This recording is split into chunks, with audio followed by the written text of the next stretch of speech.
guerre commerciale sino-américaine. Wang Mingqing est le responsable d'une usine d'écran de télévision.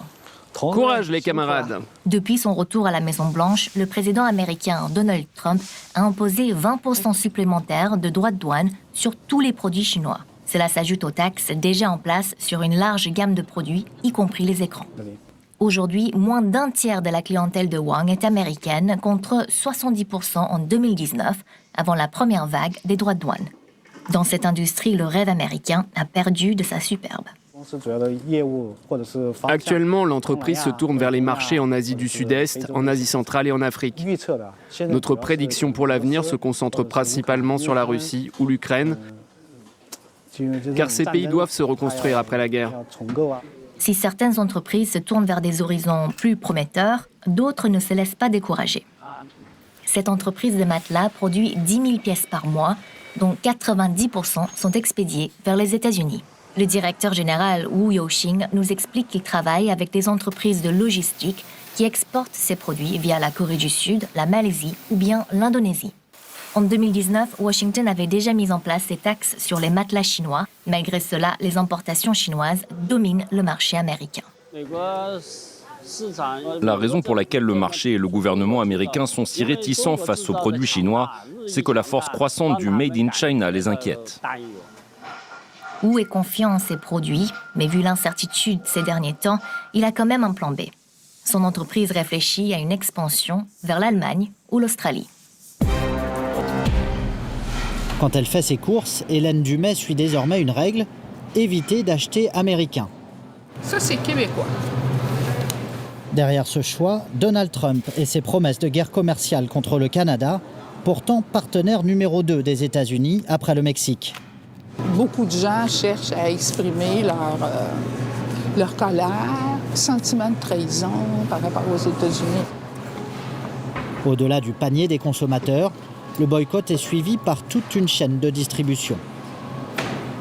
Ici, vous avez un étalage donc exclusif du Québec. On a mis de plus en plus l'emphase là-dessus. Ensuite, on a des produits avec le logo du Canada. Notre entrepôt s'est retourné très très vite. Ils ont cherché des produits régionaux du Canada et aussi des autres pays autres que les États-Unis. Pour orienter les consommateurs, des articles de presse, des groupes sur les réseaux sociaux et désormais des applications mobiles permettent de lister les produits locaux.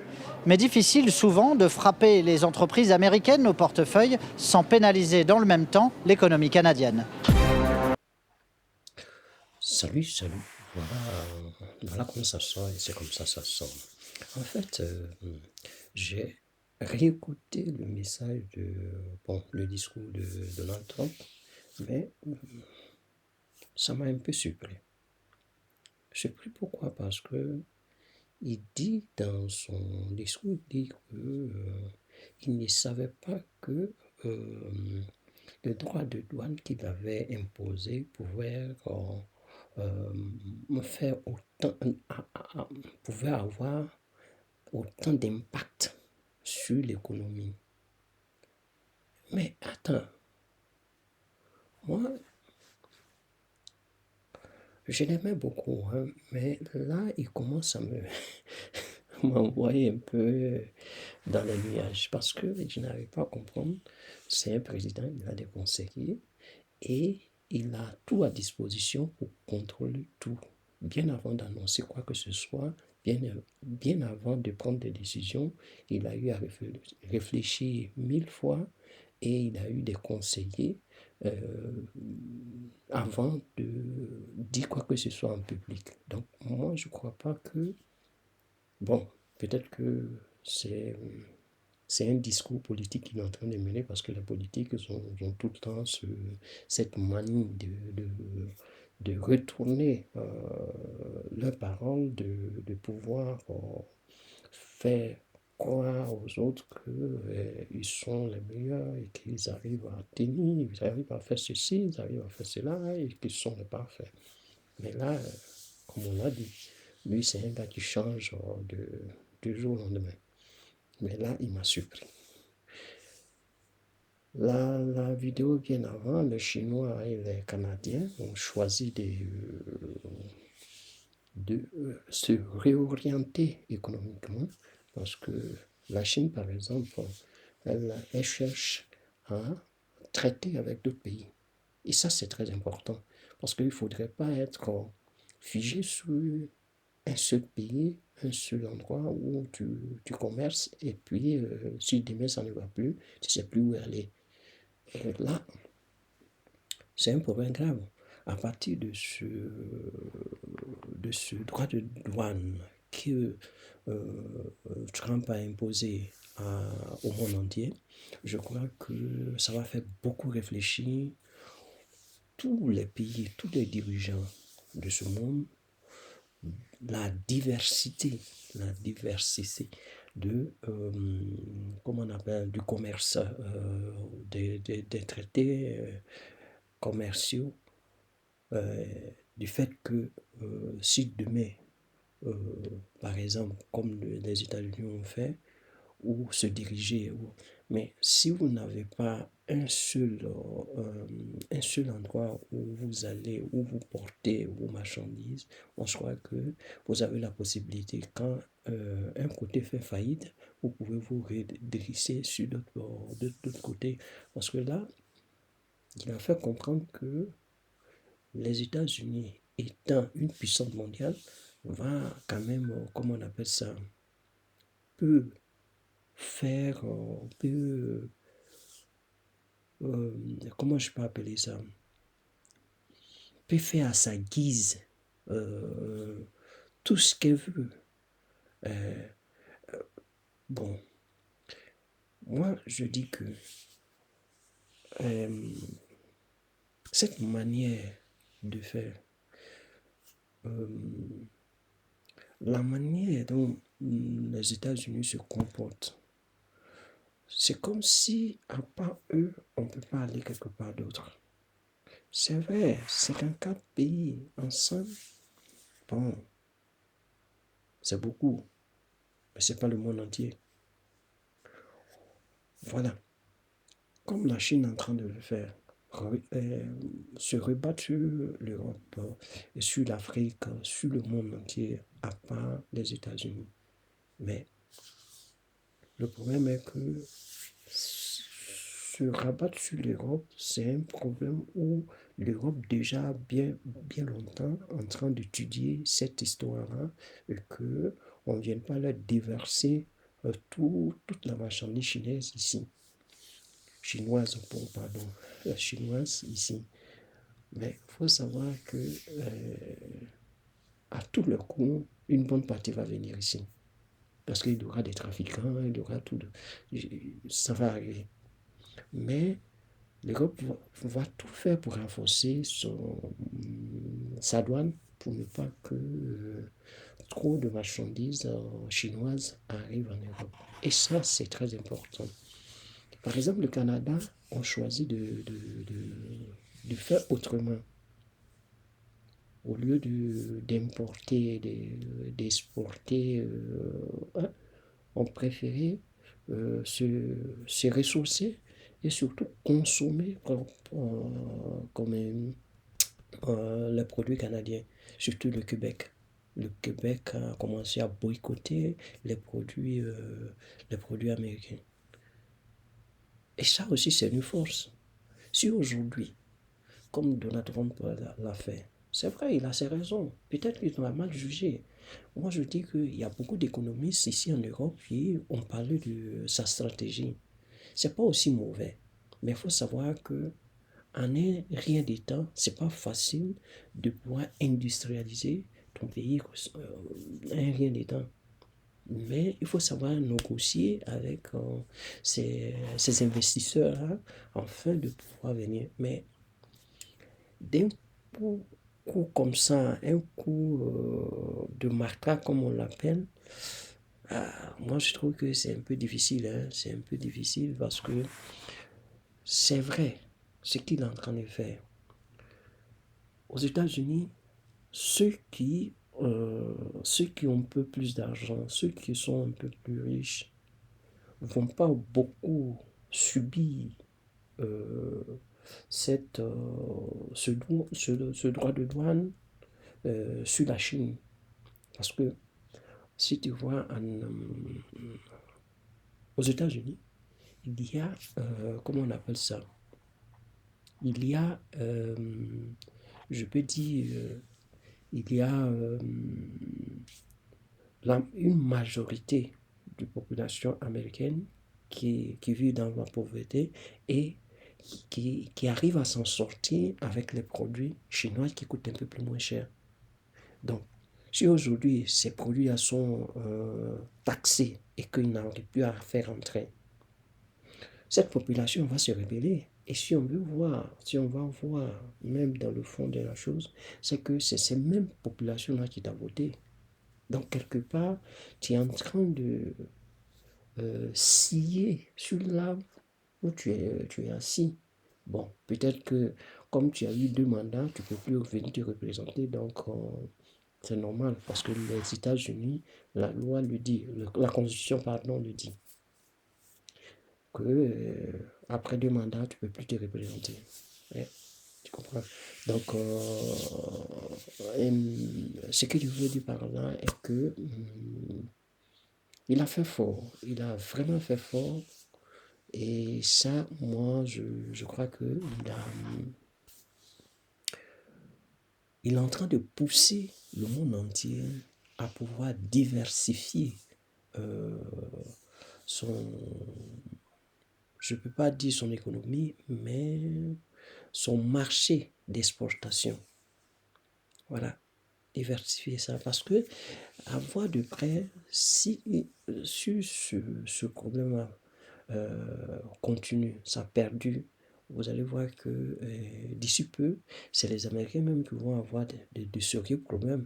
Parce qu'aujourd'hui, c'est quoi? Regarde par exemple le Canada, qui est en train de boycotter proprement les marchandises américaines. Ce qui veut dire que si certains pays suivent, comment on le dit, emboîtent le pas aux Canadiens, je pense bien que les États-Unis vont prendre un bon coup. Bon. L'autre problème qui se pose aussi est que c'est pas que les États-Unis vont toujours importer ou même exporter, mais le problème est que le monde entier puise ses marchandises aussi aux États-Unis, bon, disons, non plus, mais vendent. C'est-à-dire que vont exporter leurs marchandises aux États-Unis. Donc, du fait exporter, la marchandise dans ces pays, aux États-Unis, je pense que ce qui fait que les États-Unis sont un grand marché pour ces pays-là. Alors, ils ont intérêt de chercher à négocier. Mais il faut savoir que ce coup de bâton, ce coup de matraque a fait que les gars vont commencer à chercher ailleurs. Même si ça serait des petits marchés, mais néanmoins, ce coup-là, il va falloir, comme il le veut lui-même, négocier. Vous allez tous négocier.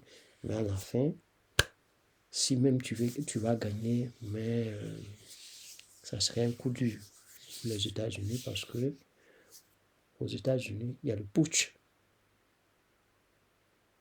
Si les Américains se trouvent toujours en difficulté de cette manière-là, tu vas voir qu'ils peuvent faire un putsch et tu ne seras plus là. Donc, on va entendre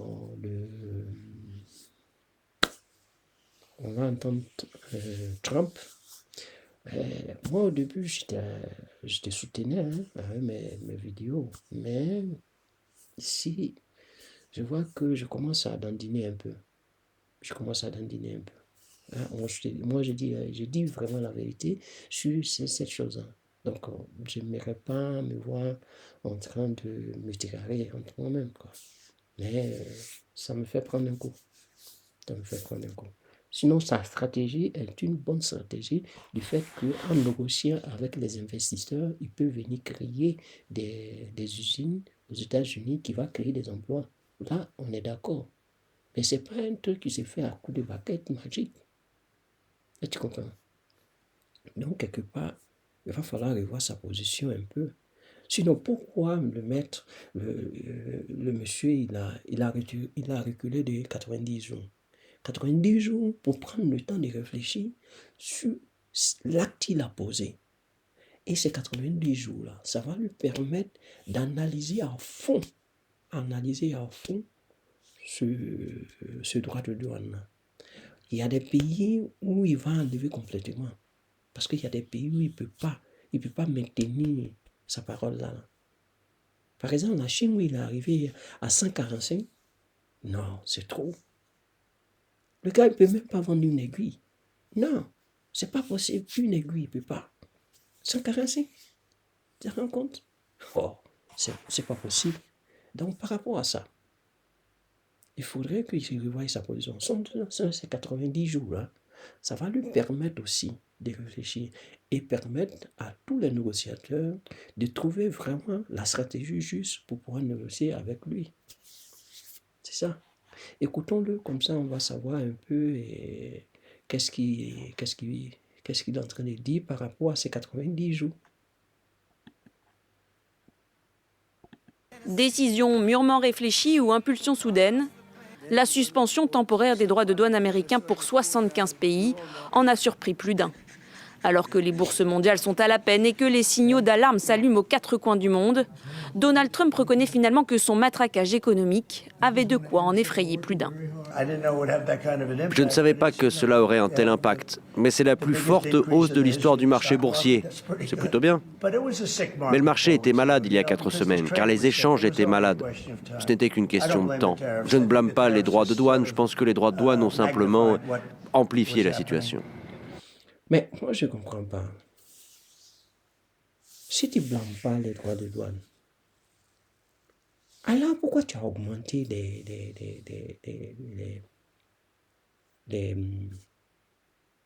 les taxes? Et tu dis non, que les gens vous ont trop volé, alors tu vas envoyer la réciprocité. Tu es en train de blâmer ou bien? Il va falloir l'écouter, comme ça on va mieux comprendre. Excusez-moi. Les échanges étaient malades. Ce n'était qu'une question de temps. Je ne blâme pas les droits de douane, je pense que les droits de douane ont simplement amplifié la situation.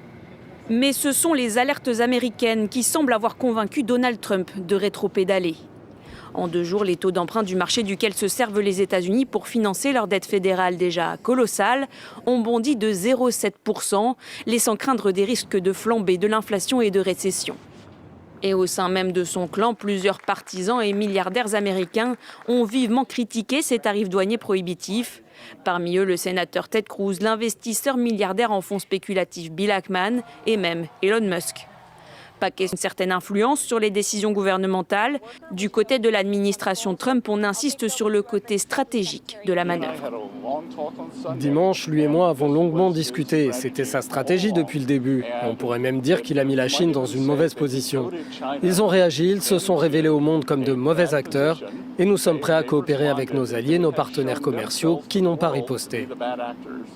Seule la Chine, qui refuse toute négociation à ce jour, reste acculée par des droits de douane de plus en plus importants sur tous les produits importés par Pékin.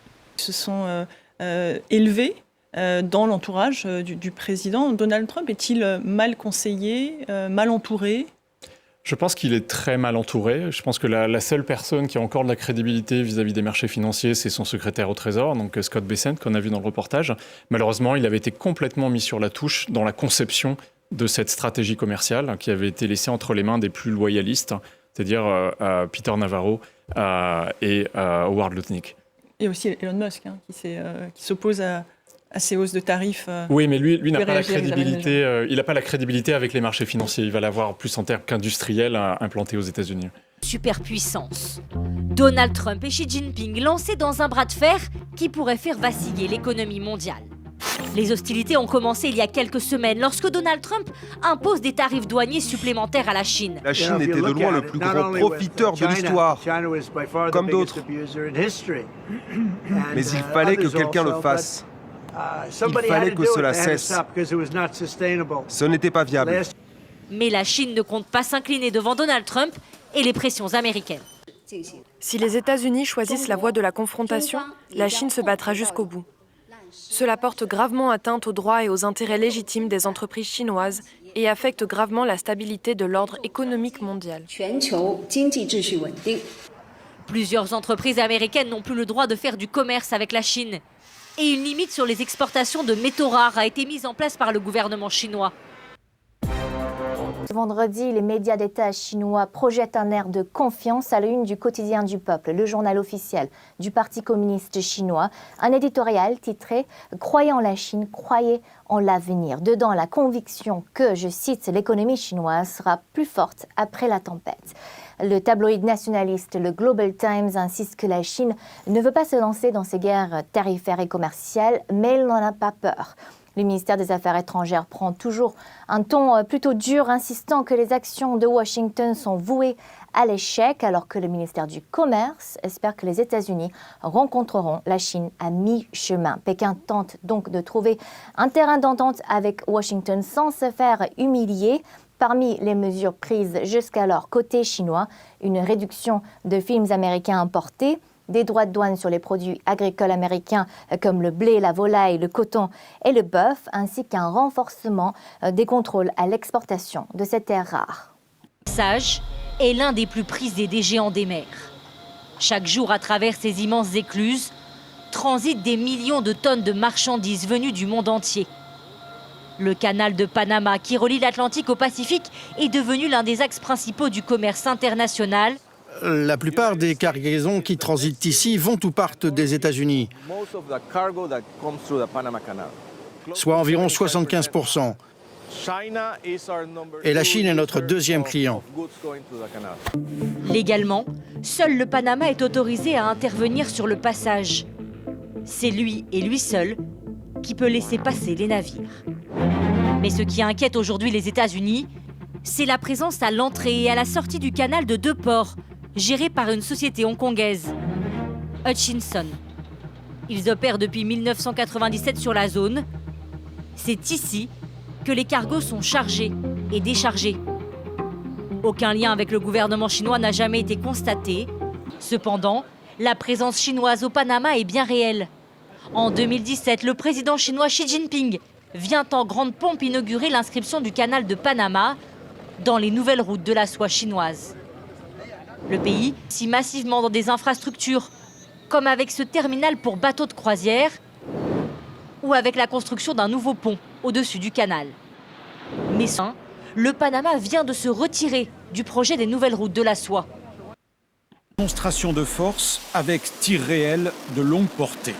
Pékin lance des manœuvres militaires de grande ampleur, au sol, dans les airs et en mer.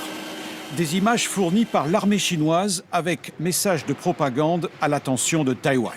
La Chine menace d'envahir Taïwan qu'elle considère comme l'une de ses provinces. Si elle attaque, elle commencera probablement ici, l'île taïwanaise de Kinmen, à seulement 4 km des côtes chinoises. Une ancienne forteresse avec ses longs tunnels construits dans les années 60, ils servent aujourd'hui d'abri pour la population. À Taipei, la population se prépare. Ce jour-là, un exercice, un bombardement vient d'avoir lieu, il faut évacuer les blessés. Il faut placer le garrot un peu plus haut, là il est trop bas. Est-ce qu'il y a d'autres endroits où vous êtes touché? Attention, soutenez-lui la tête par derrière. Pour ces civils, tous volontaires, il est important d'acquérir les bons réflexes. Une autre guerre a déjà commencé. La chasse aux espions pro-Chine au sein de l'armée taïwanaise. 64 soldats arrêtés pour avoir fourni à Pékin des informations confidentielles. Depuis 46 ans, les États-Unis s'engagent à protéger Taïwan en cas d'attaque chinoise. Mais cet engagement sera-t-il maintenu avec Donald Trump? C'est un nouveau sujet d'inquiétude pour les 23 millions d'habitants. 79 nouveaux types de produits que Donald Trump a voulu taxer dans un nouvel épisode de sa guerre commerciale avec Pékin. J'ai beaucoup de respect pour le président chinois et pour la Chine.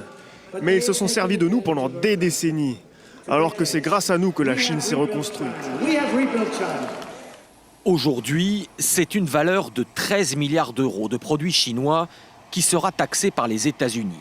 En retour, la Chine va également taxer 13 milliards de marchandises américaines. Au total, depuis le mois de juillet, 40 milliards d'euros en provenance de Chine ont été taxés par les Américains. En représailles, la Chine a fait pareil. Nous espérons que les États-Unis et la Chine pourront trouver un compromis et qu'avec pragmatisme, nous pourrons travailler ensemble pour trouver une bonne solution. Voilà, la Chine, comme on dit chez nous, ivoiriens, la Chine, le seul garçon parmi toutes ces femelles. Parce que c'est le seul pays qui tient tête aux États-Unis. L'Union européenne a baissé sa tête en train de regarder et non. Même quand on dit l'Union européenne a des armes de revendication, a des armes pour pouvoir riposter, mais jusqu'à présent, elle n'a même pas fait preuve elle n'a même pas fait signe de vie. Elle est restée muette. Excusez-moi, elle est restée muette. Voilà, la Chine, depuis 2018, quand les États-Unis augmentent, la Chine augmente. Quand les États-Unis augmentent, la Chine augmente. Ils sont à parité sur les taxes. Donc, quelque part, il y a à dire. C'est-à-dire, comme le dit le ministre des Affaires étrangères, ils doivent s'entendre. Oui, ça ne veut pas dire que la Chine m'a trop volé, donc je dois rétablir. Non, tu vois un truc, venir, tu t'assois avec lui et vous parlez. C'est-à-dire, voilà, le ministre des Affaires étrangères ou bien le ministre des Économies, vous appelez et vous parlez et puis, affaire taille. Sinon, actuellement, ce qui est en train de se passer, c'est les pauvres qui en subissent. Tout ce que les gars font, quel que soit dans un pays, toutes les décisions prises par un gouvernement, par qui que ce soit, agit toujours sur les plus pauvres, sur le pauvre paysan, le pauvre... ça veut dire que là où ils sont en train d'agir, là, c'est les petites entreprises qui en prennent des coups. Je veux dire, les petites entreprises, par exemple, ceux qui n'exportent pas assez. Parce que, qu'est-ce qui se passe? Un exportateur, qu'est-ce qu'il fait? Il prend de grosses marchandises, il fait rentrer dans le pays et il distribue aux petites entreprises. Et s'il y a de grosses entreprises, ils prennent tout un bloc, ils envoient, ils laissent ça dans leur entreprise, ils travaillent avec et puis ils vont revendre. Mais les petites entreprises, ils prennent ça dans les grosses entreprises. Maintenant, si ces grosses entreprises ne peuvent plus exporter, qu'est-ce qu'ils font? Ça devient un problème. Ça devient un problème. Donc, quelque part, il faut balader, chercher à discuter, trouver un terrain d'entente. Et puis, bon, paf, tout le monde est gagnant dans toute cette histoire. Donc, à bon entendeur, au revoir, merci et à une autre vidéo.